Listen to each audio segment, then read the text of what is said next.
దేవుని ఆరాధించడానికి కూడి వచ్చిన ప్రియులైన దేవుని పిల్లలని మీ అందరి ప్రత్యేక వందనాలు తెలియజేస్తూ, ఇలాంటి గొప్ప భాగ్యాన్ని మనకు దయచేసిన తండ్రి అయిన దేవుణ్ణి ఆయన్ని స్తుతిస్తూ దేవుని వాక్యులకు మనం వెళ్దామండి. ఈరోజు మనం ధ్యానించబోతున్నటువంటి వాక్యం ఏంటంటే దేవుని వాగ్దానములు అనే ఒక అంశాన్ని మనం పరిశీలన చేద్దాం. దేవుని వాగ్దానములు, ఈ మాట చాలా సందర్భాల్లో మనం వింటాం. కొంతమంది అయితే ప్రతి దినము ఈ మాటని పలుకుతూనే ఉంటారు, దేవుని వాగ్దానము, దేవుని వాగ్దానములు అంటూ. ఎక్కువగా మనం ఈ పదం ఎప్పుడు వింటామని అంటే అనేక సంఘాల్లో, మన స్థానిక సంఘంలో దేవుని వాగ్దానాలకు సంబంధించి సరైనటువంటి అవగాహన మనకు కలిగి ఉన్నాం కాబట్టి అది అసందర్భంగా కానీ అనాలోచితంగా కానీ పలకటానికి మనం ఇష్టపడం. కానీ వాక్యం పట్ల సరైనటువంటి అవగాహన లేనటువంటి కొన్ని సంఘాల్లో ఎక్కువగా ఈ పదాలని ఎప్పుడు వాడతారని అంటే డిసెంబర్ 31 తర్వాత జనవరి 1 ఈ 2 రోజులు ఎక్కువగా వాటిని గురించి ప్రస్తావన చేస్తారు. చిన్న పేపర్ మీద బైబిల్ బుక్ స్టాల్స్కి సంబంధించి అక్కడ అమ్ముతారు, చూసారా, దేవుని వాగ్దానాలు అని చెప్పి ఒక కట్ట అమ్ముతారు. 100 చిన్న ముక్క కింద కట్ చేసి ఆ వాక్యానికి సంబంధించి అమ్ముతారు, ఓ ప్యాకింగ్ చేసి. అది తీసుకొచ్చి వీళ్ళు రాసి ఇచ్చినటువంటి ఆ ముక్కలు డిసెంబర్ 31 నైటు జనవరి 1 తారీఖున పంచుతారు. అప్పుడు మాట్లాడుతుంటారు దేవుని వాగ్దానాల గురించి. అంటే దేవుని వాగ్దానానికి సంబంధించి అప్పుడే వాళ్ళకి జ్ఞప్తికి వస్తుంది. దేవుని వాగ్దానాలకు సంబంధించి ఆయన వాగ్దానాలు ఏంటి, ఆయన వాగ్దానాలు ఎలాంటివి, ఆయన వాగ్దానాలు ఎవరికి ఇచ్చాడు, ఏ వాగ్దానాల్ని క్రైస్తవులు తీసుకోవాలి అనేది సరిగా పట్టించుకోరు. వాళ్ళు మాత్రం వాళ్ళకి నచ్చింది తీసుకుని, అంటే మనకి బైబిల్లో దేవుని వాగ్దానాలు చాలా ఉంటాయి. ఆ వాగ్దానాలకు సంబంధించి అందులో ఏదైనా ఎక్కడైనా ఒక హెచ్చరిక కానీ, ఒక ఖండింపు కానీ, ఒక మందలింపు కానీ, మనల్కి భయాన్ని పుట్టించే వచనాలు కానీ ఎక్కడ మనకి ఆ వాగ్దానాల్లో కనపడవు. ఎందుకు కనపడవు? అవి ఏరి మంచిగా మనకి అనుకూలంగా మనం ఎలా బ్రతికినా కూడా మన జీవితాలకి ఆహ్లాదాన్ని కలిగించేవి, లేకపోతే మనల్ని గాల్లో తేలి ఆడజేసేవి ఆ వచనాలు ఏరికనే పెడతారు.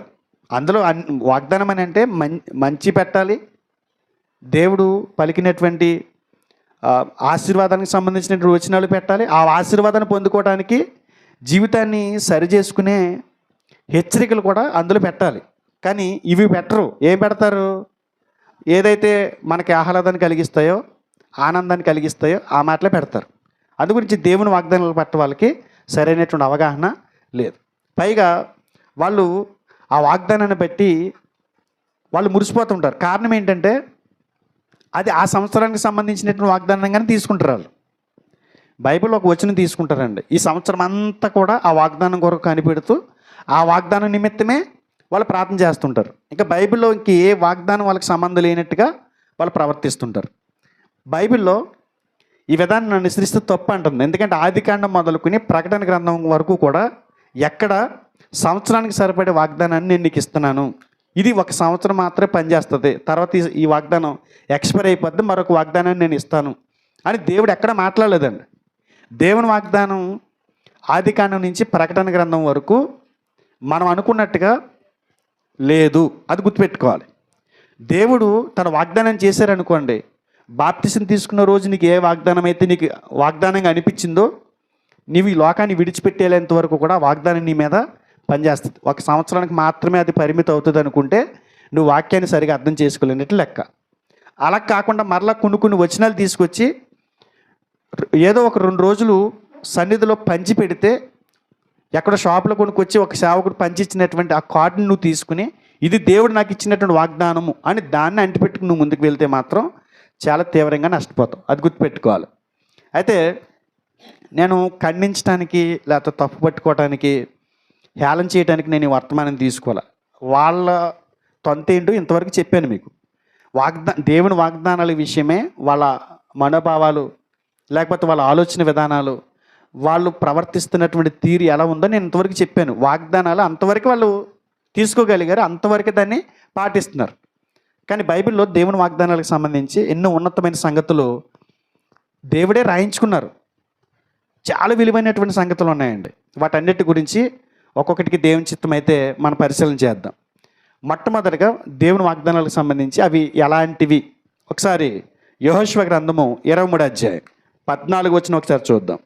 ఇదిగో నేడు నేను సర్వలోకుల మార్గమున వెలుచున్నాను, మీ దేవుడైన యెహోవా మీ విషయమై సెలవిచ్చిన మంచి మాటలన్నిటిలో ఒక్కటి అయినను తప్పి ఉండలేదు.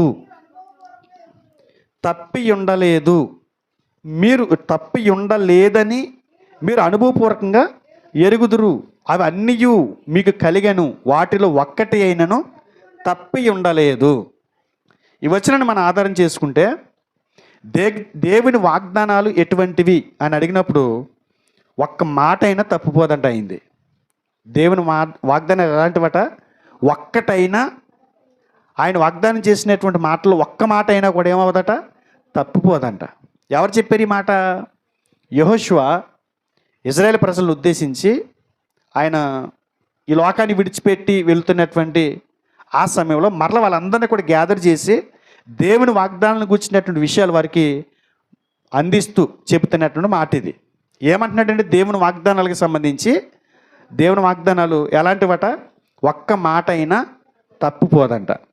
21:44 చూడండి. అంతకు మునుపు కూడా ఈ విషయాన్ని వాళ్ళతో ప్రస్తావన చేశాడు ఆయన. 21:44 నేనే చదువుతాను. యెహోవా వారి పితరులతో ప్రమాణం చేసిన వాటన్నిటినీ ప్రకారము అన్ని దిక్కుల యందు వారికి విశ్రాంతి కలగజేశారు. యెహోవా వారి శత్రువులందరినీ వారి చేతికి అప్పగించి ఉండెను కనుక వారిలో ఒకడును ఇశ్రాయేలు ఎదుట నిలవలేకపోయాను.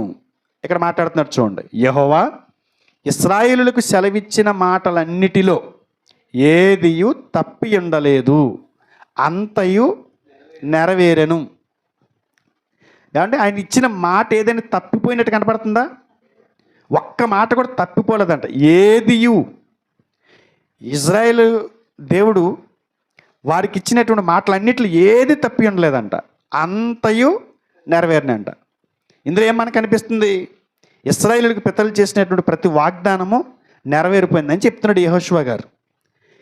ఇంకా చాలామంది ఇప్పుడు కొంతమంది వాక్యం పట్ల సరైనటువంటి అవగాహన లేని వాళ్ళు రాజు విషయమే ఇంకా నెరవేరలేదని, మూడో మందిర నిర్మాణం విషయమే నెరవేరలేదని, ఈ భూమి మీద రాజ్యాన్ని స్థాపిస్తాడు అనేది నెరవేరలేదని, అవి యేసుక్రీస్తు వారు రెండో రాకడలో ఇవన్నీ నెరవేరుతాయని, రెండో రాకడికి ముందు మూడో మందిని కట్టబడటం, రెండో రాకడ వచ్చిన తర్వాత ఆయన సాతానుని ఓడించటం, ఇక్కడ ఒక రాజ్యాన్ని స్థాపించటం, ఈ మూడో మందిలోనికి వాళ్ళు ప్రవేశించటం, భూమి అంతటిని కలిపి ఒక్కరిగా వాళ్ళు పరిపాలిస్తారు అనేటువంటి ఆశతో ఎదురు చూస్తున్నారు. కానీ వాస్తవానికి పితరులతో దేవుడు చేసినటువంటి వాగ్దానాలు ఏది కూడా తప్పిపోలేదు.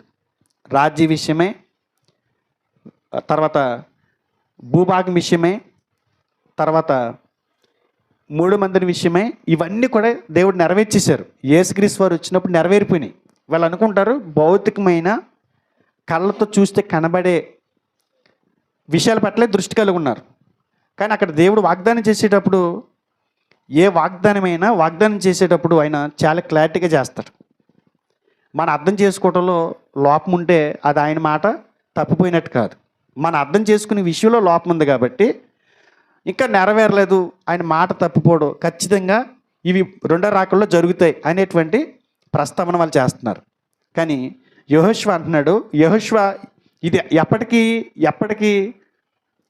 ఎప్పుడు నెరవేరిపోయినట్లుగా చెప్తున్నాడు? వాళ్ళకి ఇచ్చినటువంటి ప్రతి మాట కూడా నెరవేరిపోయిందని చెప్తున్నాడు కదా. మళ్ళీ ఇంకొక మాట కూడా చూడండి. రాజుల మొదటి గ్రంథము 8వ అధ్యాయము, రాజుల మొదటి గ్రంథం 8వ అధ్యాయము 56 వచనం. 56 ఎట్లనగా తాను చేసిన వాగ్దానమంతటిని బట్టి ఇశ్రాయేలులకు తన జనులకు నెమ్మది దయచేసిన యెహోవాకు స్తోత్రము కలిగి ఉండును గాక. తన దాసుడైన మోషే ద్వారా ఆయన చేసిన శుభ వాగ్దానములలో ఒక మాట అయినా తప్పిపోయినది కాదు. ఒక్క మాట అయినా తప్పిపోయినది కాదు. ఏ వాగ్దానాలు చేశాడైనా? శుభ వాగ్దానములు ఒక్క మాట అయినా తప్పిపోయినది కాదు. ఇది ఇజ్రాయెల్ ప్రజలను పరిపాలిస్తున్నటువంటి రాజు సొలొమోను గారి కాలానికి వచ్చేసరికి కూడా ఆ భక్తుడు మాట్లాడుతున్నాడు, ఆ రాజుగారు మాట్లాడుతున్నాడు ఏమని? దేవుడు మాట తప్పిపోయినట్టు కాదు. మోషే గారి ద్వారా గతంలో అబ్రహాం గారికి కానీ యాకోబు గారికి కానీ దేవుడు చేసినటువంటి వాగ్దానాలన్నీ కూడా నెరవేరిపోయినాయి అని చెప్పింది యెహోషువతో పాటు ఇజ్రాయెల్ ప్రజలు పరిపాలిస్తున్నటువంటి సొలొమోను గారు కూడా ఈ విషయాన్ని చెప్తున్నాడు. ఒకవేళ రాజు విషయమే ఇంకా నెరవేరలేదు అని అన్నాడు అనుకోండి, ఖచ్చితంగా ఆయన మాట తప్పినట్టు అవుతుంది కదా, ఆయన మాట తప్పినట్టు అవుతుంది. అలాగే కొత్త నిబంధన కాలానికి వచ్చేటప్పుడు కూడా ఆయన వాగ్దానాలు నిలబెట్టుకున్నట్టుగానే బైబిల్ చెబుతుంది. మనం ముందుకెళ్ళిన తర్వాత మనకు అర్థమవుతుంది. మన టాపిక్ ఇప్పుడు వాళ్ళకి కౌంటర్ అటాక్ చేయటానికి కాదు. మనం ఏం నేర్చుకోబోతున్నాం? దేవుని వాగ్దానాల్లో ఎటువంటివి అని అడిగితే ఆయన వాగ్దానాలు తప్పిపోయేవి కావు. ఆయన మాట ఇస్తే మాట తప్పిపోదు కదా. ఒకసారి మళ్ళా యెహోషువ గ్రంథం 23:14 వెళ్దామా? యెహోషువ గ్రంథము 23 అధ్యాయము 14 వచ్చును. యెహోవా మీ విషయమై సెలవిచ్చిన మంచి మాటలన్నిటిలో ఒకటి అయినను తప్పి ఉండలేదు అనే పదం మాట్లాడుతున్నాడు చూసారా? యెహోషువ గారు ఏం పదం వాడుతున్నాడు? తప్పి ఉండలేదు అంటున్నాడు. తప్పి ఉండలేదు అనే పదం దేవుని మాట యొక్క సంపూర్ణత, విశ్వసనీయతను నొక్కి చెబుతుంది. దేవుడికి ఒక విశ్వసనీయత ఉంది. చూడండి, కొంతమంది రాజకీయ నాయకులు వాళ్ళు ఇచ్చిన వాగ్దానాన్ని నిలబెట్టుకున్న రోజున ఏం మాట్లాడతారు? మా ప్రభుత్వం తరపున ఇచ్చినటువంటి మాటలన్నీ కూడా మేము నెరవేర్చగలం, ఆ విశ్వసనీయత మాకుంది. ఎక్కువగా రాజశేఖర రెడ్డి గారి గతంలో పరిపాలన చేసినప్పుడు మా విశ్వసనీయత పట్ల మాకు అవగాహన ఉంది అని మాట్లాడుతుండేవాడు. ఇలాంటి పదజాలను ఆయన ఎక్కువ ఆడేవాడు. అంటే ఏదైనా ఒక మాట ఇచ్చి నిలబెట్టుకున్నప్పుడు మాట్లాడే పదం అది. ఇక్కడ యెహోషువ గారు మాట్లాడుతున్నటువంటి పదంలో ఏం కనపడుతుందంటే విశ్వసనీయత. దేవుడు మాట తప్పిపోడు, మాట నిలబెట్టుకుంటాడు. మాట ఆయన ఇస్తే చాలు, ఆయన మాట ఇస్తే మాత్రం ఆ మాట తప్పిపోదు, ఎట్టి పరిస్థితులు కూడా తప్పిపోదు. అది ఇక్కడ కనపడుతుంది మనకి. ఆ మాట విషయం తప్పి ఉండలేదనే దాంట్లో కనపడుతుంది. 14 వచ్చులు ఇంకేం కనపడుతుంది తెలుసా? దేవుని ప్రేమపూర్వకమైనటువంటి స్వభావాన్ని ప్రతిబింబిస్తుంది. ఆయన స్వభావం ఎలాంటిది? మాట ఇస్తే తప్పడు. ఆయన మాట వచ్చిందనుకోండి, ఆయన నోట్లోంచి మాట వచ్చిందనుకోండి, ఏం కనపడుతుంది? అందులో తప్పిపోయినటువంటి విషయం కనపడుతుంది. ఎవరైనా తప్పిపోవచ్చేమో కానీ ఆయన మాట తప్పడు. అందులో ఏం కనపడుతుంది? ఆయన స్వభావం కనపడుతుంది, ఆయన నిజాయితీ కనపడుతుంది. ఆయన స్వభావం ఎలాంటిది? మాట తప్పని స్వభావం కదా, మాట తప్పని స్వభావం. ఈ వచనంలో ఆయన తప్పి ఉండలేదు అని అన్నప్పుడు దేవుడు కనుక ఆ మాట ఆయనకి అది అప్లై అవుతుంది. అది ఎవరి గురించి అని మాట్లాడాల్సి వస్తే ఈ పదాన్ని ఉపయోగించడానికి సరిపోరు కూడా వాళ్ళు ఆ మాట వాడడానికి. అందుకే యెహోషువ గారు ఈ విషయం మాట్లాడుతున్నప్పుడు ఆయన ఒక్క మాట అయినా తప్పిపోదని చెప్పడానికి ఆయన స్వభావాన్ని ప్రతిబింబించే విధంగా యెహోషువ మాట్లాడుతున్నాడు. మనం వచనాలు చదువుతున్నప్పుడు దాని వెనక ఉన్నటువంటి ఉద్దేశాన్ని కూడా మనం తెలుసుకోవాలి. వాగ్దానం ఇజ్రాయేల్ ప్రజలకి వాళ్ళ పితరులకి చేసాడు, దేవుడు మాట ఇచ్చాడు. కానీ ఆ మాట విషయమే ఇప్పుడు వారిని కాసేపు పక్కన పెడదాం. వారి స్థానాన్ని ఇప్పుడు ఎవరు భర్తీ చేశారు? ఇజ్రాయేల్ ప్రజల స్థానాన్ని ఎవరు భర్తీ చేశారు? క్రైస్తవులు. అంటే గతంలో నా ప్రజ అని చెప్పుకునేది ఎవరిని? దేవుడు ఇజ్రాయేల్ ప్రజల్ని. ఇప్పుడు వాళ్ళు మాట తప్పారు, ఆ వాగ్దానాలకి కట్టుబడి లేరు, వారు చేసుకునే నిబంధనల్ని పాటించలేదు. ఇద్దరికి మధ్యలో ఏమైంది? వీళ్ళ ప్రవర్తన బట్టి దేవుడు వారిని దూరం పెట్టడం, వారి స్థానాన్ని మరలా క్రైస్తవులతో భర్తీ చేయటం మనం చూసాం. ఈ జరిగిపోయినటువంటి విషయాలు మనం వింటున్నాం కదా. ఇజ్రాయేల్ ప్రజలు నా సొంత ప్రజలని చెప్పుకున్నాడు, ఇజ్రాయేల్ ప్రజలు కూడా యెహోవాయే మా దేవుడు అని చెప్పుకున్నారు. ఇప్పుడు వీళ్ళిద్దరి మధ్యలో బంధం, దేవుడు వారికి మాట ఇవ్వటం, ఆ మాట తప్పినట్టుగా అక్కడ లేకపోవటం, ఆయన స్వభావాన్ని వ్యక్తం చేస్తుంది. ఇవన్నీ మనం చదువుతున్నప్పుడు ఈరోజు మనం ఏం నేర్చుకోవాలంటున్నాను? ఈరోజు మనం ఏం నేర్చుకోవాలి? జరిగిపోయిన విషయాలు చదువుతున్నాం కదా, మనం ఏమి నేర్చుకోవాలి? ఏమి నేర్చుకోవాలని అంటే దేవుని స్వభావం తెలుసుకోవాలి. మనం నమ్మిన దేవుని స్వభావం ఏంటి? మాట తప్పడు, ఆయన విశ్వసనీయత కలిగిన వాడు. ఆయన వాగ్దానం చేస్తే దాన్ని నిజంగా మనం నమ్మి తీరాల్సిందే. ఇది గుర్తుపెట్టుకోవాలి. క్రైస్తవులకు మనం చదువుకుంటూ వెళ్ళిపోతాం అంతే. గతంలో వారికి జరిగింది ఇప్పుడు దాన్ని మనం పాఠంగా తీసుకుంటే ఆ దేవుడినే కదా మనం నమ్మింది, ఆ దేవుడే కదా మన దేవుడు. ఆ రోజు ఆ ప్రజలు ఆయన వాగ్దానాన్ని నెరవేర్చుకునేంత వరకు కూడా బాగానే ఉన్నారు. తర్వాత కాలంలో వాళ్ళు తప్పిపోయారు. మనం కూడా మన జీవితాల్లో తప్పిపోకుండా ఉండటం వరకు, మనకు బుద్ధి కలగటానికి, దేవుడిచ్చిన వాగ్దానాలకు వారసులుగా మనం నిలబడడానికి దేవుడు ఏం చేస్తున్నాడు? ఈ మాటలన్నీ రాయించి ఇలా వర్తమానాల ద్వారా మనతో మాట్లాడుతున్నాడు. దేవుని వాగ్దానం రావాలి కానండి, ఆ వాగ్దానాన్ని మన కొరకు ఆయన మాట్లాడడం వరకు మనం ఏది చూడాలి కానండి, వచ్చిందంటే ఆ మాట తప్పిపోదు. కానీ మనం అవేమీ పట్టించుకోం, ఏదో సాదాగా అలా ముందుకెళ్ళిపోతాం అంతే. ఇక్కడ దేవుని గురించి ఆయన మాట్లాడుతూ ఆయన ఖాళీ వాగ్దానాలు చేయడు. ఖాళీ వాగ్దానాలు అంటే ఏంటి? గాలి మాటలు ఇస్తున్నాడు. ఒక పథకం ఇస్తున్నాడు, రాజకీయ నాయకుడు ఒక పథకం ఇస్తున్నాడు, ఇలాగా ప్యాకింగ్ చేసి ఇస్తున్నాడు. టవళ్ళ కట్టి నీళ్ళు టవళ్ళ కట్టిస్తున్నాడు. మంచినీళ్ళు ముట్టిస్తున్నాడు. వాగ్దానం ఎక్కడిస్తున్నాడు? పాలన చోటకు రమ్మంటున్నాడు. అక్కడ కట్టుకుని ఇంటికి పట్టుకెళ్ళని అంటున్నాడు. ఎక్కడి దాకా వెళ్తాయి కదా? ఖాళీ మాటలు, గాలి మాటలు దేవుని వాగ్దానాలు కాదు. అందుగురించే మనం నమ్మిన దేవుడు మాట తప్పని వాడు. దేవుని వాగ్దానం ఎలాంటివి? మాట తప్పనివి, మాట తప్పిపోయే గుణం అయింది కాదు. ఆయన స్వభావం ఎదిగి మన భక్తిని కొనసాగించాలి. మనం ఆయన స్వభావాన్ని వెంటనే మర్చిపోతాం.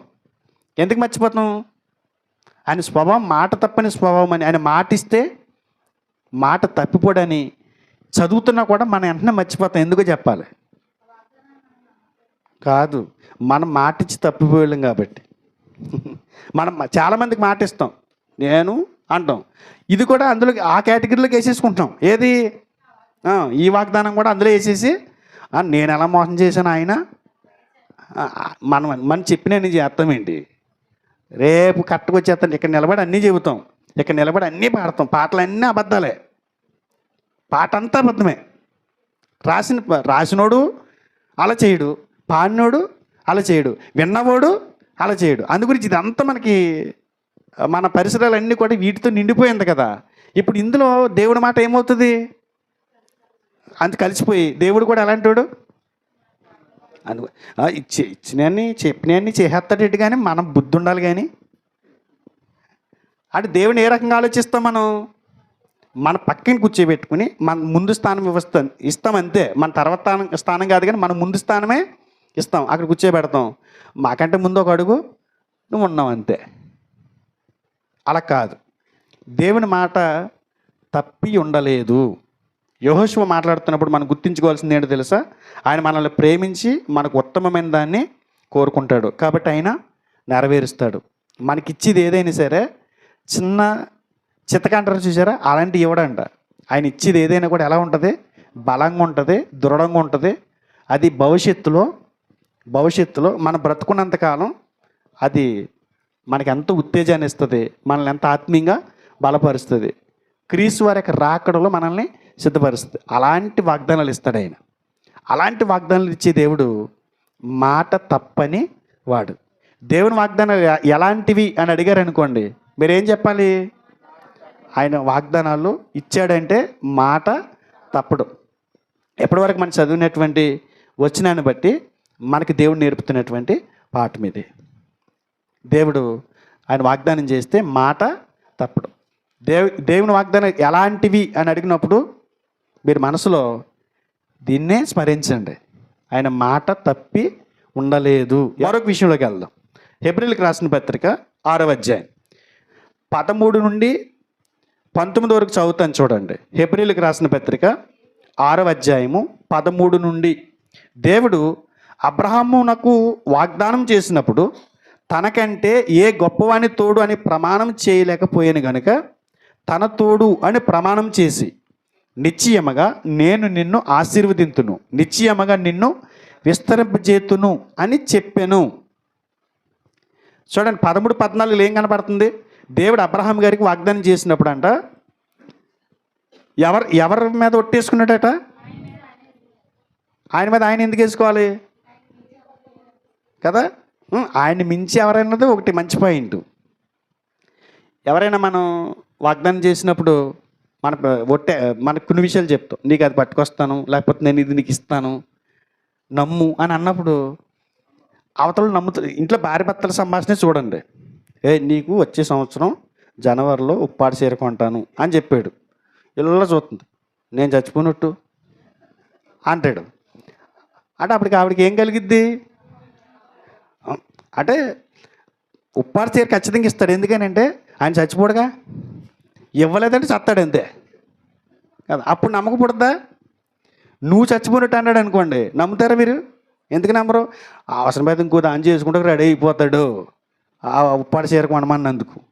కాబట్టి నా మీద ఉట్టేసాడు కాబట్టి నేను ఆయన మాట నమ్మను.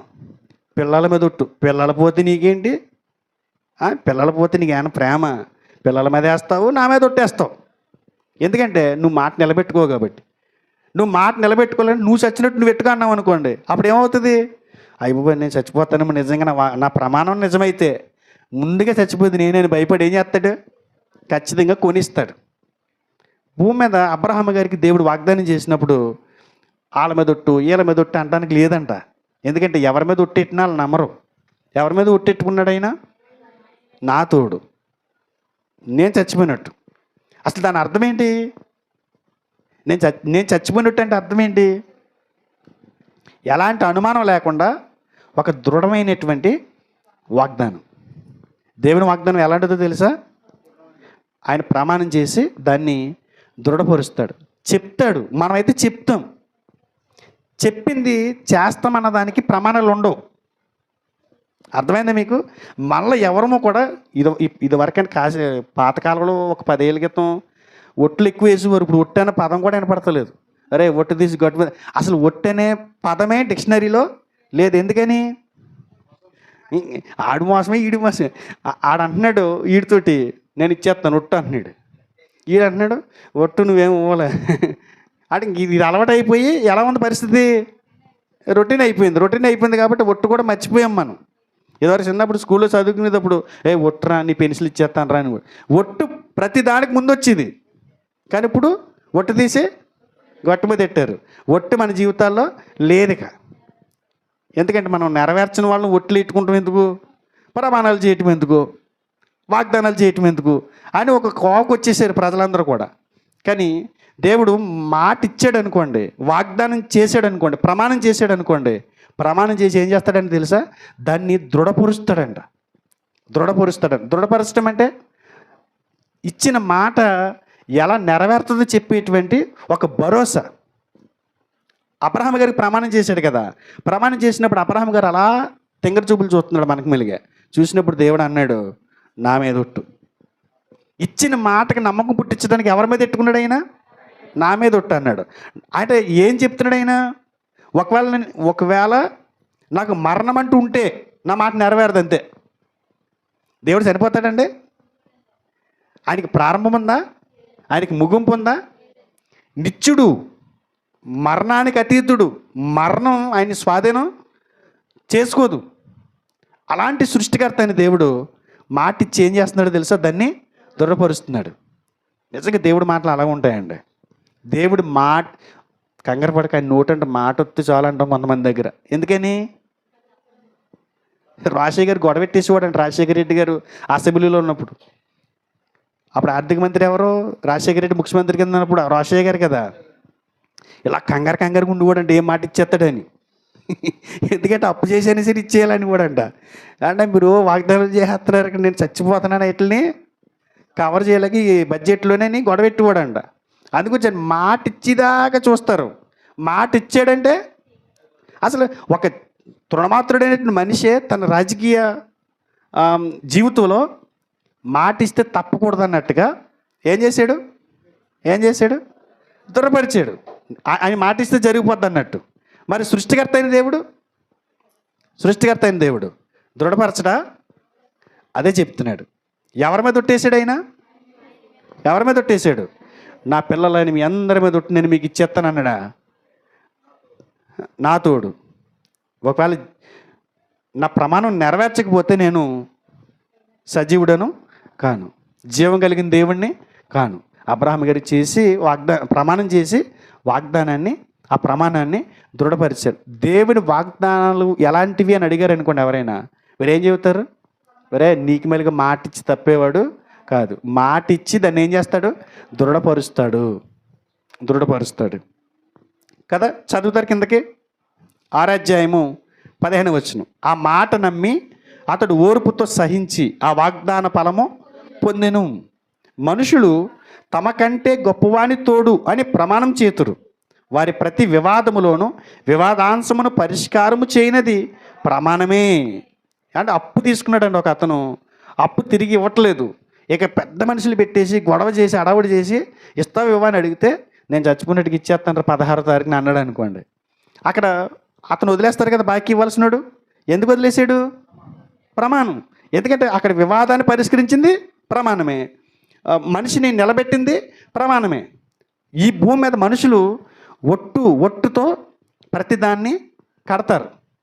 అందుగురించి దేవుడు ఆ స్వభావంలోకి వచ్చి, ఆ తత్వంలోకి వచ్చి దేవుడు చెప్తున్నాడు, మీరు ప్రమాణం చేసి ఇలాగే చేస్తారు కదా, నీకు అనుమానం ఉంటే నా మీద ఒట్టేసుకుంటున్నాను, ఇది జరిగిద్ది, నిన్ను విస్తరింపజేస్తాను. ఇంకేమన్నాడు? నిన్ను నిశ్చయముగా ఆశీర్వదిస్తాను. అదేనండి 17వ వచనం. ఈ విధముగా దేవుడు తన సంకల్పము నిశ్చలమైనదని ఆ వాగ్దానములకు సమాన వారసులైన వారికి మరి నిశ్చయముగా కనపరచవలనని ఉద్దేశించిన వాడై తాను అబద్ధమాడజాలని నిశ్చలమైన 2 సంగతులను బట్టి మన ఎదుట ఉంచబడిన నిరీక్షణను చేపట్టుటకు శరణాగతులమైన మనకు బలమైన ధైర్యము కలిగినట్లు ప్రమాణము చేసి వాగ్దానమును దృఢపరిచాను. ఏమని చెప్తున్నాడు? అది అబ్రహాం గారికి చేసి చూపించినటువంటి దేవుడు ఈ కడవరి కాలంలో క్రైస్తవులైన వారితో కూడా ఆయన ఏం చేస్తున్నాడు? ప్రమాణం చేసి ప్రమాణాన్ని దృఢపరుస్తున్నాడు. దేవుడు కేవలం వాగ్దానం చేయలేదు, దానిని ప్రమాణం చేయడం ద్వారా బలపరిచాడు. చాలామంది వాగ్దానం చేస్తారు, వాగ్దానాన్ని నిలబెట్టుకోరు. దేని గురించి చెప్తున్నాడు ఈయన? ప్రమాణం అంటే మరొక భాష ఏంటి? హామీ. ఇంగ్లీష్లో ప్రామిస్. హామీ ఇస్తున్నాడు. నాది హామీ. అబ్రహాం గారి దగ్గర ఏమన్నాడు దేవుడు?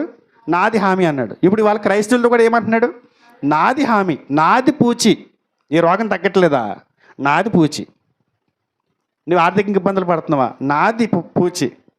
ఒకవేళ మాట మీకు ఇస్తే, అలాంటి మాటలు ఏదైనా మీకు వినపడితే మెసేజ్లో, లేకపోతే ఏదైనా వేరే మనుషుల ద్వారానో, లేకపోతే బైబిల్ చదువుతున్నప్పుడు మీకు ఏదైనా ఒక వాగ్దానం దేవుడి నుంచి మీకు వచ్చిందనుకోండి, ఖచ్చితంగా దేవుడు ఆయన ప్రమాణం చేస్తాడు, దాన్ని దృఢపరుస్తాడు. పక్కన పెట్టకూడదు అట్లని. ఖచ్చితంగా ఒక మాట ఇచ్చాడనంటే అది ఏమవుతుంది? ఖచ్చితంగా నెరవేరుస్తాను అని చెప్పడానికి ఆయన ఏం చేస్తాడు? హామీ ఇస్తాడు. దేవుడు తను ఏం చేస్తాడో మనం ఊహించుకునేవాడు. చాలామంది ఊహించుకుంటాం మనం, ఎలా జరిగిద్ది ఇది, అసలు ఈ స్థితిలో ఉన్నాను కదా నేను, అసలు ఈ స్థితిలో ఎలా అది జరిగే అవకాశం ఉంది, మొత్తం ఛాన్స్ పోయింది కదా, అవకాశాలన్నీ పోయినాయి కదా. అంటే ఏదైనా ఒక మాట ఇచ్చిన తర్వాత మనకి ఇన్ని అనుమానాలు వస్తుంటాయి, చాలా ఊహించేసుకుంటూ ఉంటాం. రకరకాల మైండ్ ఎక్కడెక్కడికో వెళ్ళిపోతుంటుంది. ఒకవేళ మంచిదే చేస్తానని వాగ్దానం వచ్చిందనుకోండి, అది ఎలా ఇస్తాడంటావు? ఏ రకంగా ఉంటుందంటావు? తెల్లగా ఉంటుందా, ఎర్రగా ఉంటుందా, నల్లగా ఉంటుందా? అసలు ఎక్కువ కాలం ఉంటుంది ఇచ్చింది, తక్కువ కాలమే ఉంటుందా? ఇచ్చిన తర్వాత దాన్ని ఎలా ఉపయోగించాలి? ఈ టైపులో ఉంటుంది మనది. కానీ ఆయన ఏం చేస్తున్నాడు తెలుసా? అలాంటి ఊహలకు మనల్ని వెళ్ళనివ్వడంట. అనిశ్చితితో పోరాడుతున్నటువంటి ఎవరికైనా సరే ఈ వచనం గొప్ప ఓదార్పునిస్తుంది. అనిశ్చితి అంటే నిశ్చయిత లేదు మనకి, భరోసా లేదు మనకి. భరోసా లేనటువంటి భయంకరమైనటువంటి ఈ లోకంలో మాట తప్పిపోయే మనుషుల మధ్య నివాసం ఉంటున్నటువంటి మనకి దేవుడు ఈ వచనం ద్వారా ఏం చేస్తున్నాడు? భరోసా ఇస్తున్నాడు, హామీ ఇస్తున్నాడు. వాళ్ళ మాటలు పక్కనట్టువయ్యా, నేనున్నాను, నా మీద ఒట్టు. ప్రమాణం చేసి ఏం చేస్తున్నాడు? దృఢపరుస్తున్నాడు. నిజంగా మనుషుల మాటలు నమ్ముతాం, కానీ ఎవరి మాటలు నమ్మం?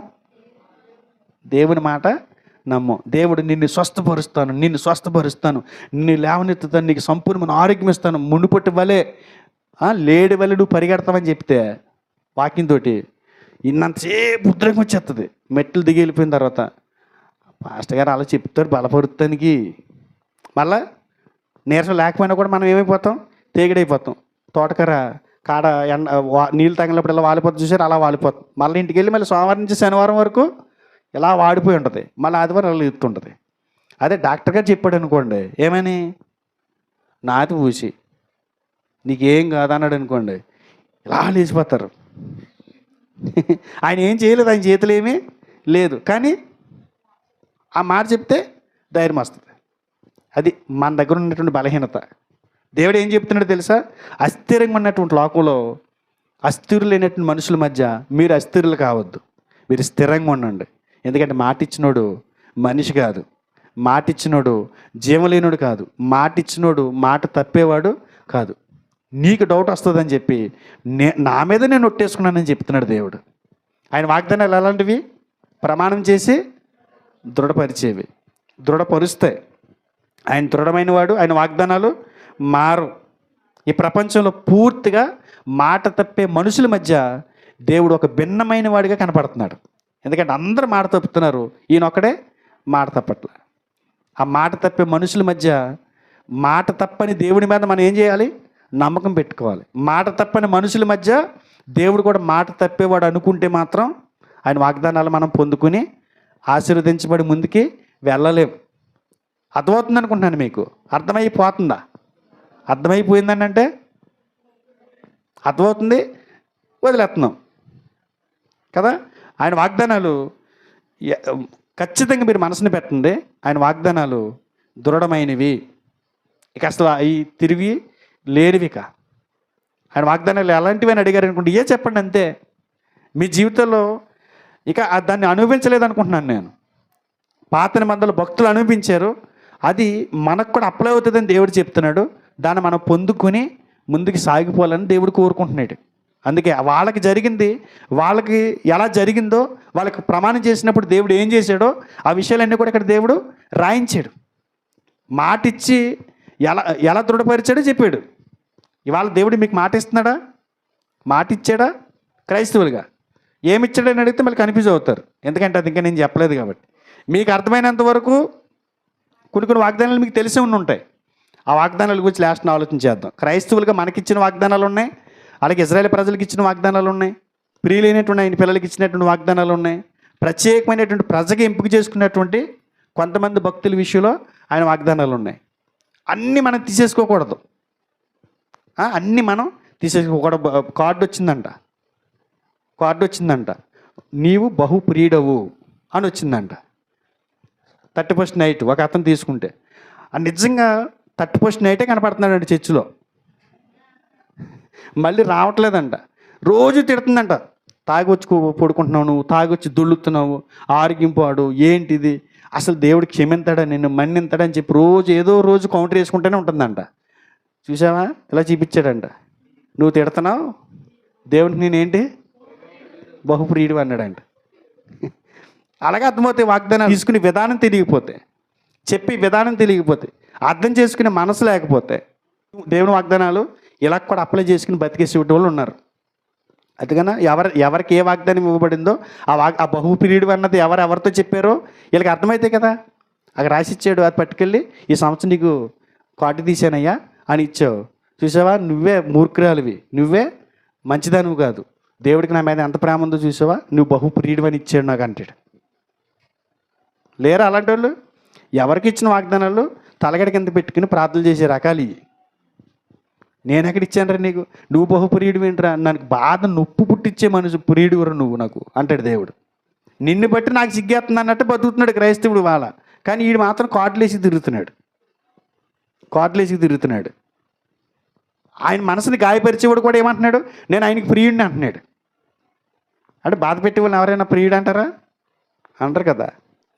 నువ్వు ఎప్పుడైనా సరే నేను ఒకటే గుర్తుపెట్టుకో, ఆయన ప్రమాణం చేసి దృఢపరుస్తాడు. నీ భవిష్యత్తు కానీ, నీ పోరాటాలు కానీ, నీ రక్షణ విషయంలో కానీ నేను నిజంగా దేవుడిని నమ్మొచ్చా అని అడిగితే దానికి జవాబు ఒకటే, అవును నమ్మొచ్చు.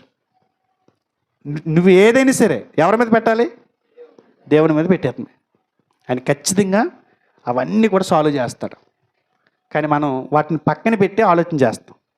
మూడోది ఏంటంటే అపొస్తలుల కార్యములు 7వ అధ్యాయం 6వ వచనం చూడండి. అయితే దేవుడు అతని సంతానము అన్యదేశమందు పరవాసులగుదరనియు ఆ దేశస్థులు 400 సంవత్సరముల మట్టుకు వారిని దాస్యమునకు లోబరుచుకుని బాధ పెట్టుదరనియు చెప్పాను. ఏమండి, దేవుడు అబ్రహాము గారి సంతానం గురించి మాట్లాడుతూ అబ్రహాము గారికి వాగ్దానం చేసినప్పుడు వాగ్దానం చేయటానికి ముందు అబ్రహాము గారితో దేవుడు మాట్లాడినటువంటి సందర్భం ఇది. ఆయన సంతానం గురించి మాట్లాడితే ఏమన్నాడు? నేను నీకు సంతానాన్ని ఇస్తాను, ఆ సంతానాన్ని విస్తరింపజేస్తానని చెప్పిన తర్వాత ఏం చెప్పాడు? అయితే నీ పిల్లలు అన్యదేశమందు పరవాసులు అవుతారు, అక్కడ పరదేశులుగా బతుకుతారు. ఎన్ని సంవత్సరాలు? 400. నా అంటే 4, 100 అంటే 100, 400 అంటే 400. 400 సంవత్సరాల మట్టుకు వారిని దాస్యమునకు లోపరుచుకుని బాధ పెట్టుదరని చెప్పాను. 17వ వచనం చూడండి. 17వ వచనం. అయితే దేవుడు అబ్రహామునకు అనుగ్రహించిన వాగ్దాన కాలము సమీపించిన కొలది, ఏమండి, వాగ్దాన కాలము సమీపించిన కొలది ప్రజలు ఐగుప్తులో విస్తారముగా వృద్ధి పొందిరి. తుదకు యోసేపును ఎరుగని వేరొక రాజు ఐగుప్తుని ఏలన ఆరంభించాను. 17వ వచనం మొదటి భాగమే చూద్దాము. 17వ వచనంలో ఏం చెప్తున్నాడు దేవుడు? స్టెఫన్ గారు ఇజ్రాయేల్ ప్రజల పట్ల, అబ్రహాము సంతానం పట్ల ఏం చేశాడో ఒక పెద్ద వర్తమానాన్ని అందిస్తూ ఆ ప్రజలకి చెబుతున్న మాట ఇది. ఎవరు మాట్లాడుతున్నారు? ఇది ప్రసంగం. ఈ ప్రసంగం ఎవరిది? మొదటి వచనం చూడండి. 2వ వచనం. అందుకు స్టెఫను చెప్పినదేమనగా 7:2. స్టెఫను ఒక మంచి ప్రసంగం చేస్తున్నాడు అక్కడ.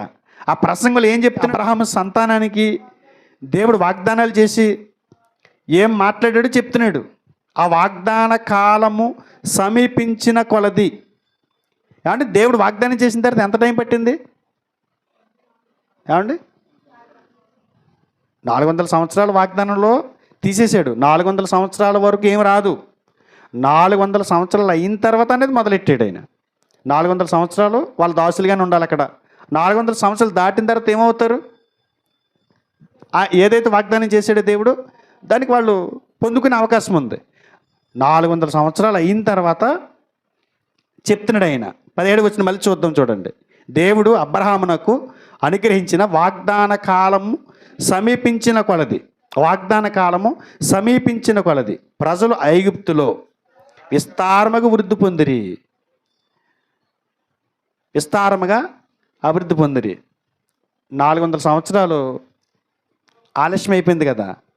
ఆలస్యం అయిపోయినప్పుడు వాస్తవానికి వాగ్దానం విన్నవాడు లేడు, వాగ్దానాన్ని చేత పట్టుకుని ప్రార్థన చేసినోడు లేడు. ఎన్ని తరాలు వెళ్ళిపోయింది? 4 తరాలు. 4 తరానికి 100 సంవత్సరాలు వేయచ్చా? అప్పుడు ప్రజలను బట్టి తరానికి వచ్చి 100 సంవత్సరాలు ఇక్కడికి వేద్దాం. 4 తరాలు దాటేశారు. 5వ తరంలోకి ఎంటర్ అయిపోయింది. ఎంటర్ అయిపోయిన తర్వాత ఏమవుతుందంట? వాగ్దాన కాలము సమీపించిన కొలది. మీకేం అర్థమవుతుంది ఇందులో? తగిన సమయంలో దేవుడు తన వాగ్దానాన్ని నెరవేరుస్తాడు. దేవుని వాగ్దానాలు ఎలాంటివి? తగిన సమయంలో నెరవేరుతాయి. తగిన సమయంలో. తగిన సమయం అంటే దానికి ఒక టైం ఉంటుంది. అంటే నువ్వు నేను అనుకున్నట్టు జరగదా? జరగదు. అంటే మనం ఏం చేస్తాం? మనం ఏం చేస్తాం? మనం అనుకున్నది వెంటనే జరిగిపోవాలి. మనం అనుకున్నది వెంటనే జరిగిపోయింది అనుకోండి, చూసావా దేవుడు ఎంత శక్తిమంతుడో, దేవుడు చూసావా ఎంత ఆశ్చర్యకరుడో, ఎంత అద్భుత దేవుడో, మనకు కలిగిన దేవుడు అలాంటి దేవుడు అని చెప్తూ ఉంటాం మనమైతే. కానీ ఇజ్రాయెల్ ప్రజలు ఆ వాగ్దానం కొరకు కనిపెట్టారు. 400 సంవత్సరాలు నిరీక్షించారు. దానికోసం ఎదురు చూశారు. ఎదురు చూసారా? చూశారు వాళ్ళు. స్టెఫను ఒక మంచి విషయం చెప్తున్నాడు ఆయన. దేవుడు ఎల్లప్పుడూ కూడా తన వాగ్దానాన్ని నిలబెట్టుకుంటాడు. కానీ ఆయన సమయం ఎల్లప్పుడూ వెంటనే రాదు అని చెప్తున్నాడు. 6వ వచనంలో చెప్పింది ఏంటి? ఆయన అబ్రహాము గారికి వాగ్దానం చేశాడని. 17వ వచనానికి వచ్చేటప్పటికి ఏం చెప్తున్నాడు? ఈ ప్రసంగం అంతా దగ్గర పేర్చి కదా మాట్లాడుతున్నాడు. 400 సంవత్సరాలకు ముందు జరిగింది, 400 సంవత్సరాలు జరిగిపోయిన తర్వాత జరిగింది. 2 దగ్గర పట్టుకొచ్చి స్టెఫన్ గారు తన ప్రసంగాలు సమకూర్చాడంటే అర్థం ఏంటి? ఏం చెప్పాలనుకుంటే దేవుడి గురించి, దేవుని వాగ్దానాల గురించి. దేవుడు వాగ్దానం చేస్తే ఆ వాగ్దానం చేసే సమయం వరకు వేచి చూస్తాడు, కంగారు పడకూడదని చెప్తున్నాడు స్టెఫన్ గారు. స్టెఫన్ గారు ఆయన ప్రసంగాలు చెప్పేది అదే. మనలో కూడా చాలామంది దేవుని వాగ్దానాలకు కనిపెడతాం, ఆ వాగ్దానం నెరవేరే వరకు వేచి ఉండలేం. కానీ దేవుడు ఏం చెప్తున్నాడు? నేను తగిన సమయంలో నెరవేరుస్తాను అని. గలతీయులకు రాసిన పత్రిక 4:4 కూడా అంటాడు, కాలము పరిపూర్ణమైనప్పుడు దేవుడు తన కుమారుని పంపిన అంటాడు కదా. కాలం పరిపూర్ణమైనప్పుడు అంటే ఆయనకు ఒక పీరియడ్ ఉంటుంది, ఒక సమయం ఉంటుంది. ఆ సమయం ప్రకారమే అది జరిగిద్ది. కానీ మనలో కొంతమందిని పొద్దున వాగ్దానం అంటే మిమ్మల్ని అడుగుతున్నాను, ఒక మొక్క వేసారండి, పొద్దుట వేసారు, సాయంత్రానికి కాయలు కాస్తుందండి. ఎందుకు కాయదు? అది అటు చెప్తాడు మొక్క అమ్మనుడు, ఇది 2 సంవత్సరాల కల్లా ఫలాలు ఇస్తుందండి అని చెప్పాడు అనుకోండి. ఆ 2 సంవత్సరాల వరకు నువ్వు చూడాలి లేదా? మరి ఏం చేస్తాం మనం? పొద్దున వెళ్ళి సాయంత్రం చూసి ఏంటి సిగిల్ వేసిందా, ఆ పూత పోసిందా, ఏంటి ఇంక 2 సంవత్సరాలు ఇలా ఎత్తుకుంటూనే ఉంటావా? ఇలా ఎత్తుకుంటూనే ఉంటారు. కానీ దేవుని వాగ్దానాలకి తగిన సమయం ఉంటుంది. ఆ సమయం ఎందుకు ఆయనకి? ఆ సమయం ఎందుకు? శ్రేష్టమైనది ఇవ్వటానికి. 400 సంవత్సరాలు అక్కడ ఐగుప్తులు బానిసలుగా బతికారు కదా. ఆ బానిసలుగా బ్రతకకుండా మొదట్లోనే దేవుడు ఆయన వాగ్దానాన్ని నెరవేర్చుకుంటే వాళ్ళు పాలు తేనెలు ప్రవహించి దేశానికి వస్తారా? పరో హృదయం కఠినం అవ్వకపోతే వాళ్ళు బయటకు వస్తారా? పరో ఎందుకు కఠినం అవ్వాలి? దేవుడు అంత శక్తిమంతుడు కదా, కఠినం పడకుండా బయటకు పంపించేయచ్చు కదా. ఎప్పుడు నీడ విలువ ఎప్పుడు తెలుస్తుంది? ఎండ తగిలినప్పుడు. ఎండ దెబ్బ తగిలింది అనుకోండి, నీడ దగ్గరికి వెళ్ళంగానే ఏమంటాడు? ఆ ఎడారి ప్రయాణంలో గుక్కడి మంచినీళ్ళు విలువ ఎప్పుడు తెలుస్తుంది? దాహం అంటే ఏంటి తెలిసినప్పుడే. ఆయనకి తగిన సమయం అంటూ ఉంటుంది. ఆ సమయం కొరకు వేచి చూసే అలవాటు మనకి లేదు. ఏమైపోవాలి? పొద్దున మాట ఇస్తే సాయంత్రం అయిపోవాలి. ఇంకొక విషయం చెప్పనా, దేవుడు ఒక మాట ఇచ్చాడు అనుకోండి, ఆ మాట తప్పదు కదా. నేను చెప్పింది అర్థమవుతుందా? దేవుడు ఒక మాట ఇచ్చాడు, ఆ మాట ఇస్తే తప్పదు కదా. ఆ మాట తప్పనివాడు కదా. నీకు ఇందులో ఏం అర్థం చేసుకోవాలి? తెలివైనడు అయితే, నువ్వు తెలివైనడు అయితే నువ్వేం అర్థం చేసుకోవాలి? క్రైస్తవుడిగా ఒకటి ఏదో ఇస్తానని దేవుడు చెప్పాడండి, ఆ మాట పొద్దుట చెప్పాడు, 2 రోజులకి ఇచ్చేసాడు, ఒక 1 రోజులకి ఇచ్చేసాడు అనుకుందాం. ఇప్పుడు నీకు ఆయనకి ఏం లేదు. ఆయన మాట ఇచ్చాడు, నెరవేరిపోయింది కదా. నీకు 70 ఏళ్ళు వచ్చేదాకా నెరవేరలేదండి. అది 70 ఏళ్ళు వచ్చేదాకా నెరవేరలేదండి. దాంట్లో నీకు ఏమర్థం అవుతుంది? కమ్యూనికేషన్ బాగుంటుంది. 1 2 ఏంటి తెలుసా? మన సాము ఆయన వాగ్దానం చేసేదాకా 200 సంవత్సరాలకి ఇచ్చుకుంటావా, 300 సంవత్సరాలకి ఇచ్చుకుంటావా, ప్రభు ఇచ్చుకో. మాట తప్పడు కదా, మాట నెరవేరాలి. అప్పుడు ఏం చేయాలి? మనల్ని ఉంచాలి. అంతే. నువ్వు నెరవేర్తలేదని నువ్వు కంగారు పడకు. ఆయన మాట ఇచ్చేదాకా నేను ఉంచుకోవాలి. ఆయన అక్కడ అలా నిలబెట్టాలి అక్కడ. కానీ మనం ఏం చేయాలి? పొద్దున్న ఎత్తి సాయంత్రానికి నీకు నాకు సంబంధాలు, బాయ్ బాయ్, టాటా, సీయూ, తర్వాత కలుసుకుందాం, మళ్ళీ నాకు ఏదైనా అవసరం వచ్చినప్పుడు వస్తానాయ్ అంటే వెళ్ళిపోతాం. ఇక ప్రతి వారం కొత్త నీకు ఇస్తూనే ఉండాలి. ఈ సంవత్సరానికి ఒకసారి చిన్న పిల్లకి ఇచ్చి కట్టుకొచ్చి ఇక్కడ పెడుతున్నారు కదా, ఆ టైపులో కదా. దేవుడు ఏం చెప్తున్నాడు? ఆయన వాగ్దానం చేస్తే వాళ్ళు శతాబ్దాలు ఎదురు చూశారంట. ఇశ్రాయేలీలు శతాబ్దాలు ఎదురు చూశారంట. అసలు సహనం అంటే వాళ్ళకి ఇష్టం ఉండదు. అలాంటి సహనం అంటే ఇష్టం లేని భక్తులే ఏం చేశారు? శతాబ్దాల పాటు ఎదురు చూశారు. ఆ సమయం దగ్గరికి వచ్చేంతవరకు ఎదురు చూశారు. సమయం వచ్చింది, కార్యం నెరవేరింది, సఫలమైంది. బాగున్నారా? పొందుకున్నారా? పొందుకున్నారు. ఎక్కడో ఒక స్టోరీ చదివానండి నేను. 3 చెట్లు అడవిలో అనుకుంటున్నాయంట, చిన్నప్పటి నుంచి అనుకుంటున్నాయంట. 3 చెట్లు బాగా ఎదుగుతున్నాయి, ఏపుకి ఎదుగుతున్నాయి అడవిలో. 3 చెట్లకి బలమైనటువంటి కోరుకుందంట. మొదటి కోరిక ఏంటంటే, నా చెక్కతోటి రాణులు ఆభరణాలు దాచుకుని ఒక పెట్టెలో చేస్తే బాగుంది అనుకుందంట. ఎవరు? మొదటి చెట్టు.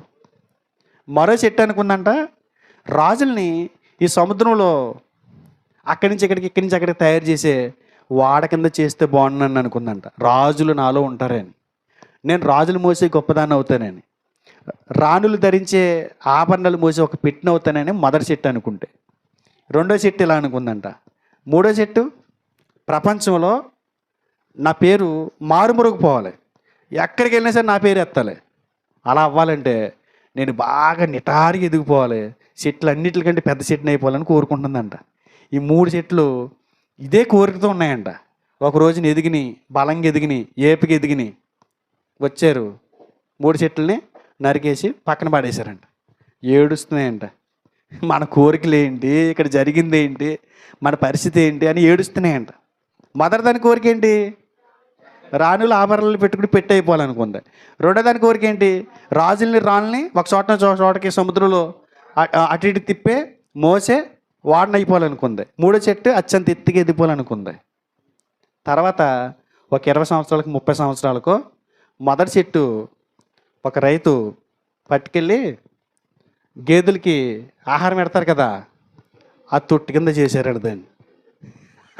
ఇంకొకడు దాన్ని పట్టుకెళ్ళిపోయి ఆడెవడు చేపలు పట్టుకునేవాడు చిన్న దోణి కింద చేసుకున్నాడంట.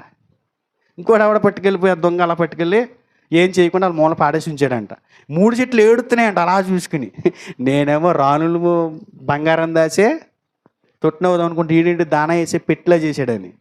ఒక ఆవిడ ఎవరో కడుపుతోటి నడవలేక వచ్చి అక్కడే ప్రసవం అయిపోతే ఆ బాబుని తీసుకొచ్చి ఆ తొట్టులో పొడికే పెట్టారంట. తొట్టు ఒక్కసారిగా ఉత్సాహభరితమైనటువంటి ఆనందంతో తబ్బిబ్బైపోయిందంట. ఎందుకు ఎవరు అనుకున్నారా తొట్టులో పడుకున్నదే? యేసుక్రీస్తు వారంట. రాణుల్ని పుట్టించినటువంటి యేసుక్రీస్తు వారు వచ్చి అక్కడ పడుకోవాల్సి వచ్చింది. నిరీక్షణ ఫెయిల్ అయిందా? ఈయన ఎదిగిన తర్వాత ఆయన స్వార్థ ప్రయాణంలో కొన్ని సముద్రాలు దాటాల్సి వచ్చింది. ఆ సముద్రం దాటుతున్నప్పుడు ఆ దోణిలో ఈయన కూర్చున్నాడంట. అసలు పులకించిపోయిందంట. అసలు నాకు చాలుకి ఈ జీవితానికి చాలు. నేను ఏదో అనుకున్నాను రాజుల్ని మోయాలని, కానీ రాణుల్ని పుట్టించినటువంటి దేవుడు వచ్చి, సృష్టికర్త వచ్చి నేను మోసే గొప్ప భాగ్యాన్ని నాకు ఇచ్చాడు. ఆ లాస్ట్ని కూడా ఉంది కదా, లాస్ట్ని సమస్త మానవాళి కొరకు ప్రాణం పెట్టడానికి యేసుక్రీస్తు వారిని సిలువేసినప్పుడు ఎక్కడ దొంగలు దొరకలేదంట. ఆడ దగ్గరికి వెళ్ళి దొంగ అట్టుకొచ్చారంట. ఆ దొంగ ఇప్పటికీ మనం పెట్టుకుంటున్నాం కదా దొంగలు కొన్ని, ఇప్పటికీ కొనియాడబడుతుందా? యేసుక్రీస్తు వారిని మరల వచ్చేంత వరకు ఆ దొంగ గురించి మాట్లాడుకుంటామా? అవసరమైతే కొంతమంది దాని కిసులు కూడా పెడుతున్నారులే. మెల్ల వేసుకుంటున్నారు కొంతమంది, చేతికి ఎట్టుకుంటున్నారు కొంతమంది. సిలువ అంటే నేను మరలా దాన్ని తీసుకెళ్ళి సిలువ పెట్టుకోమన్నారు అంటారేమని ఈ మాట అంటున్నా. వాటి నిరీక్షణ ఫెయిల్ అయిందా? తగిన సమయం ఉందా దేవునికి? తగిన సమయం ఉంటుంది. తగిన సమయంలో దేవుడు ఏం చేస్తాడు? అన్నీ క్లియర్ చేసేస్తాడు, అన్నీ చక్కబెట్టేస్తాడు. కానీ మనం ఆందోళన పడిపోతుంటాం, మాట ఇచ్చి వెంటనే జరిగించాలని అనుకుంటాం. కానీ దేవుడు ఏం చెబుతున్నాడో తెలుసా? తగిన సమయంలో నేను నెరవేరుస్తాను. నువ్వు అనుకున్నప్పుడు కాదు. మన కార్యాలు మనం అనుకున్నప్పుడు జరిగితే మనకు మంచి జరగదండి. మనం అనుకున్న కార్యాలు మనం అనుకున్నప్పుడు జరిగితే మంచి జరగదు. చాలామంది జీవితాలు వాటిని చూస్తారు, అరే అప్పుడు నిజంగా అప్పుడు జరిగిపోయి ఉంటే ఇవన్నీ జరగపోను, ఇప్పుడు జరగటం మంచిదేంది పోన్లే అంటాం. మన జీవితంలో చాలా సందర్భాల్లో జరగలేదు అలాగా. అప్పుడు వెంటనే జరిగిపోతే రావాల్సినటువంటి కొన్ని వరాలు ఆగిపోతాయి. అందుకే దేవుడు ఆయన వాగ్దానం ఆలస్యం చేసినా కూడా అది ఆలస్యం కాదని, ఆలస్యం అని అనుకోకూడదు. తగిన సమయం కోసం వేచి చూస్తున్నాడు అనుకోవాలి. మన జీవితంలో దేవుడు ఖచ్చితంగా ఒక ఉద్యోగమా, ఒక ఆరోగ్య పరిస్థితి, ఒక ఆర్థిక సమస్య, ఏదైనా సరే న్యాయబద్ధంగా నువ్వు బ్రతుకుతున్నప్పుడు, వాక్యానుసారంగా నువ్వు బ్రతుకుతున్నప్పుడు, నీ ఆరోగ్యం చెడిపోయినా, నీ ఆర్థిక సమస్యలు చెడిపోయినా, తర్వాత నీ వ్యాపారాలు చెడిపోయినా, నీ ఉద్యోగం ఏదైనా సరే, నీ కుటుంబం విచ్ఛిన్నమైపోయిందని నువ్వు అనుకున్నా కూడా దేవుడు తగిన సమయం కోసం చూస్తున్నాడు. ఎందుకంటే అప్పటికప్పుడు జరిగిపోయింది అనుకోండి, ఇంకా చాలా మిగిలిపోతాయి. అందుకొచ్చి మొత్తం అంతా అయిన తర్వాత జరిగింది అనుకోండి, ఇంకేమీ మిగలవు, అన్నీ క్లియర్ చేస్తాడు. ఇంకా అది ఇది అని నువ్వు అడగక్కర్లా. ఎంఆర్ఓ గారు సంతకానికి వెళ్తున్నారు, మీరు మాటమాటికి వెళ్తున్నారు, ఎంఆర్ఓ గారు సంతకం దొరకట్లేదు మీకు. ఎన్నిసార్లు తిప్పాడండి అన్నాడు. వారం రోజులు తిప్పాడు, సంతకం అవ్వలేదు. ఆయన రాలేదండి, రేపు వస్తాడండి, మాపు వస్తాడండి అని చెప్తున్నారు. మరలా వచ్చావు. ఈలోగా నువ్వు ఏదైతే అప్లికేషన్ పెట్టుకున్నావో ఆ అప్లికేషన్కి సంబంధించిన ఇంకో పేపర్ ఇచ్చి దీని మీద కూడా పెట్టించాలని అన్నాడు. అవునా? ఒకసారి సంతకం పెట్టించడానికి ఎన్ని రోజులు తిరిగాం? వారం రోజులు తిరిగాం కదా. మరలా రెండో దానికి పెట్టించడానికి ఇంకో వారం రోజులు తిరగాలి. ఈ వారం రోజులు కవర్ అయిపోద్ది కదా. ఇప్పుడు రెండు సంతకాలు ఒకసారి అయిపోద్ది కదా. అర్థం అవ్వలేదు మీకు? ఎందుకంటే మీరు ఎక్కడికో వెళ్ళిపోయారు. ఎప్పుడు వదిలేస్తాడన్న దగ్గరికి వెళ్ళిపోయారు. వాగ్దానాలు ఎప్పుడు నెరవేరుతాయి అన్న దగ్గరికి వెళ్తే పర్వాలేదు కదా. ఈ 2 సంతకాలు కలిపి అది వెళ్ళి ముందు మళ్ళీ పిలిచి అన్నాడు, దీని మీద కూడా ఒక ముద్ర ఏం చేయండి అన్నాడు. అప్పుడు 3 పనులు అయినాయి. ఒక్క దెబ్బకి 3 పనులు అయినాయి. నువ్వు ఒకే దెబ్బకి నీ వెళ్ళిన మొదటి రోజే లేకపోతే రెండో రోజు నీకు సంతకం పెట్టేసాడు అనుకోండి, మళ్ళీ రెండింటికి ఎన్నిసార్లు తిరగాలి? ఇంకో 4 రోజులు తిరగాలి. దేవుని వాగ్దానాలు తగిన సమయంలో నెరవేరుతాయి. ఆయన వాగ్దానం చేస్తే మాట తప్పదు. ఆయన వాగ్దానం చేసి ప్రమాణం చేస్తే దృఢపరుస్తాడు. ఆయన వాగ్దానం చేస్తే తగిన సమయంలో వాటిని నెరవేరుస్తాడు. కానీ ఈ లోపు మనం పనికిమాలిన పనులు చేయకూడదు. దాని కొరకు ఎదురు చూడాలి. దేవుని వాగ్దానాలు ఆలస్యమైనట్లు మనకు అనిపించినా కూడా ఏం చేయాలి? వాటి కొరకు ఎదురు చూడాలి. మనం అనుకున్నప్పుడు జరిగిపోతే మంచి అనుకుంటాం. మనం అనుకున్నప్పుడు జరగకపోతే ఏమంటాం? ఆలస్యం అయిపోయింది అంటాం. అది ఆలస్యం కాదు, చూడాలి కదండి. అంటే మీరు చిన్నప్పుడు మామిడికాయలు కొట్టిన అలవాటు ఉందా? మామిడికాయలు చెట్టు మీద మామిడికాయలు కొట్టిన అలవాటు ఉందా? మీరు మామిడికాయ కొట్టేటప్పుడు ఏం చేస్తారు? మీరు మామిడికాయ కొట్టేటప్పుడు బెడ తీస్తారు కదా, ఆ బెడ తీసి ఏం చేస్తారు? ఇలా కళ్ళు మూసి విసిరేస్తారా? ఏం చేస్తారు? ఇలా కుట్టు. ఆ పక్క నుండి మన తమ్ముడు అంటాడు, కుట్టు అని కుట్టని అంటాడు. ఆగా ఎందుకని? అని నువ్వు మామిడికాయ కొడతానికి నీకు టైం పడుతుందంటే, గురి చూసుకుని సమయం చూసుకుని కొడతానంటే, మరి దేవుడు సృష్టికర్త అయిన దేవుడు ఇంకేం చేస్తాడండి? నువ్వు ఎలా పడతావు? రాడీస్ చేసి కొట్టేస్తావు పడిని. దేవుడు కూడా అంతే. ఆయన వాగ్దానాలు నెరవేర్చడానికి ఏముంటుంది? ఆయనకి సమయం ఉంటుంది. ఆ సమయంలో కొడతాడు. అన్నీ సాపి అయిపోతాయి.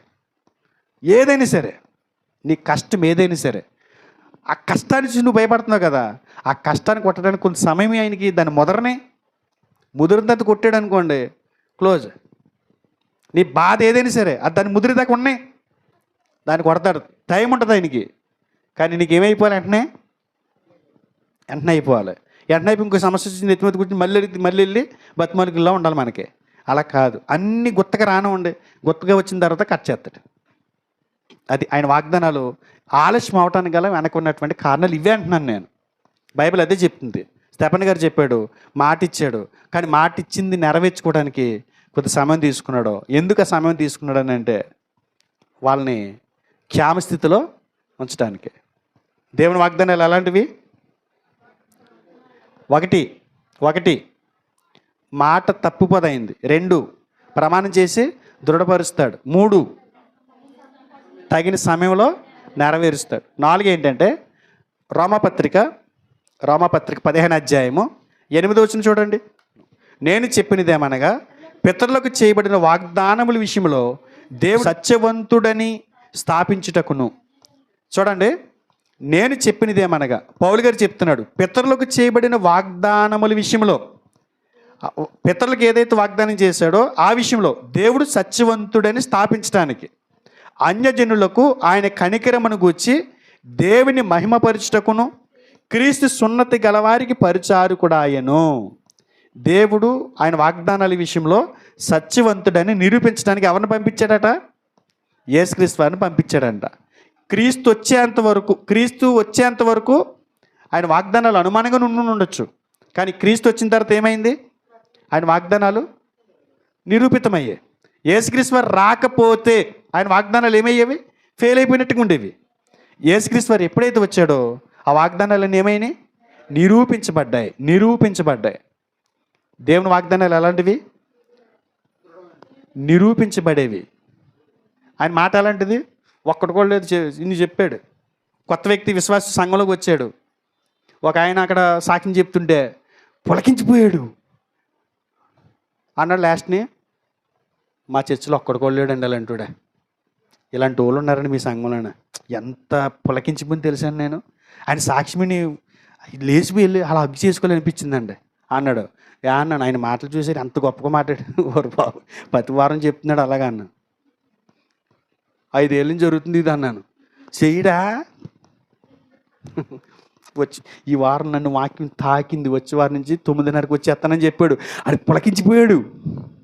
వచ్చేవారు వచ్చి కూర్చో 10:30కి వస్తాడు, 10 కంటే తుత్తునే అలా చెప్తాడు. ఉద్రేకానికి లోనవుతాడు, ఆవేశపడతాడు, వెంటనే చెప్పేస్తాడు. ఇంటికి వెళ్ళిన తర్వాత భార్య నెరవేరనవదు, ఇంటికి వెళ్ళిన తర్వాత భర్త నెరవేరనవడు, ఇంటికి వెళ్ళిన తర్వాత తోటి విశ్వాసులు నెరవేరనవరు, స్నేహితులు అలా చెప్తాడు అంతే, ఉద్రేకానికి లోనే కదా. అలాంటోడు కాదు. దేవుడు చేసిన వాగ్దానాలు ఏంటి? నిరూపితమయ్యే. దేవుడు వాగ్దానం అలాంటివా? చూడు, అబ్రహాం గారితో చేసిన వాగ్దానం చూడు, యాకోబు గారు చేసిన వాగ్దానం చూడు, ఎక్కడైనా తప్పినట్టుందా? నిరూపణ అయిందా? యేసుక్రీస్తు వారు వచ్చాడు కదా, యేసుక్రీస్తు వారు వచ్చిన తర్వాత ఏమైనా అంటున్నాడు పౌలు గారు? మొత్తం అన్నిటికీ క్లారిటీ ఇచ్చేసాడంట. దేవుడు మాట తప్పినవాడు కాడు అని చెప్పడానికి యేసుక్రీస్తు వారు దాన్ని రుజువు చేశారంట. యేసుక్రీస్తు వారు యోధా ప్రజలకి దేవుడు వారు పూర్వీకులకు చేసినట్టు వాగ్దానాలన్నీ కూడా నెరవేర్చడానికి సేవకుడిగా వచ్చాడంటే యేసుప్రభువు వారు. సేవకుడిగా వచ్చి ఏం చేశాడు ఆయన? వాటన్నిటిని నెరవేర్చాడని పౌలు గారు చెప్తున్నాడు. యేసుక్రీస్తు వారి జీవితం, ఆయన పరిచర్య, ఆయన త్యాగపూర్తమైనటువంటి మరణం యాదృచ్ఛికంగా జరగలేదు. సడన్గా వచ్చి ఆయన చనిపోయింది అది కాదు. ఆయన మరణించాడు అంటే, ఆయన శ్రమ పడ్డాడు అని అంటే, గత కాలాల్లో పితలకు చేసిన వాగ్దానాలను చూసారా, వాటిని నిరూపించుకోవడానికి జరిగింది. ఇది యాదృచ్ఛికంగా అప్పటికప్పుడు యాక్సిడెంట్లుగా జరిగింది కాదు. ఎందుకు జరిగింది? ఆయన శ్రమలు, ఆయన బాధలు, ఆయన కష్టాలు, ఆయన పరిచర్య, ఇవన్నీ 33 సంవత్సరాలు ఆయన జీవితం దేని నిమిత్తం? ఆయన వాగ్దానాలు నిరూపించి నిమిత్తం. సడన్గా ఏదో జరిగింది అది కాదు. ఆయన సడన్గా ఏదో పుట్టింది కాదు. గతంలో పితలకు చేసిన వాగ్దానాలు, ఆయన భక్తులకు ఆయన చేసిన వాగ్దానాలు నిరూపించడం కొరకు యేసుక్రీస్తు వారిని భూమి మీదకి పంపించారు. దేవుడు ఆయన నెరవేర్పు, అబ్రహాము, ఇస్సాకు, యాకోబులతో చేసినటువంటి నిబంధనలకు యేసుక్రీస్తు వారు ఒక నిబద్ధత, ఆయన నిబద్ధత కనపడుతుంది ఇక్కడ. మాట తప్పని తత్వం కనపడుతుంది. ఆయన మాట ఇస్తే ఏం చేస్తాడు? నిరూపించుకుంటాడు.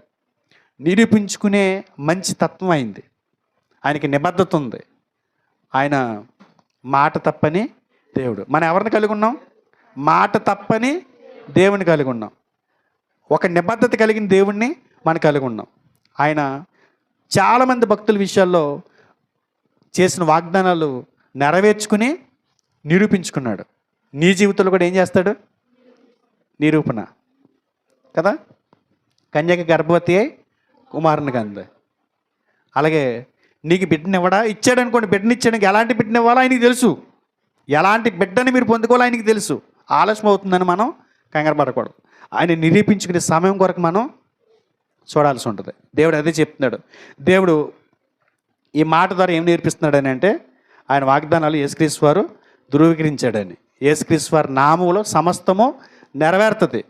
ఆయనను బట్టి మనకు కలిగిన ధైర్యం ఏంటంటే, యేసుక్రీస్తు వారి నామమును బట్టి తండ్రిని ఏమడిగినా అది ఇస్తాడు. యేసుక్రీస్తు వారి ద్వారా ఏదైనా నెరవేరడానికి యేసుక్రీస్తు వారి భూమి మీదకి వచ్చారు. మన ప్రార్థనలో యేసుక్రీస్తు వారి నామాలు అడుగుతున్నామని ఎందుకు అంటున్నాం? ఆ నామానికి అంత శక్తి ఉంది. ఆయన రాకపోతే మన తండ్రిని డైరెక్ట్గా అడగగలిగే పరిస్థితి ఉండేదా? లేదు. అందుగురించే నీకు దేవుడు ఏ వాగ్దానం చేయాలని నువ్వు కోరుకున్నావో, ఆ వాగ్దానం నీ జీవితంలో నెరవేరాలని నువ్వు కోరుకున్నావో, అది ఎప్పుడు నిరూపణ అవుతుందంటే, యేసుక్రీస్తు వారి నామంలో నువ్వు బలంగా నిలబడితే. దేవుని చిత్తమైతే మరికొన్ని విషయాలు వచ్చే వారం ఆలోచించేద్దాం. మరలా అడుగుతున్నాను నేను, 31 నైటో డిసెంబరు జనవరి 1 తారీఖునో ఇచ్చే వాగ్దానాలేనా? సంవత్సరానికి సరిపడగా వాగ్దానాలు ఎక్కడైనా ఇచ్చాడా?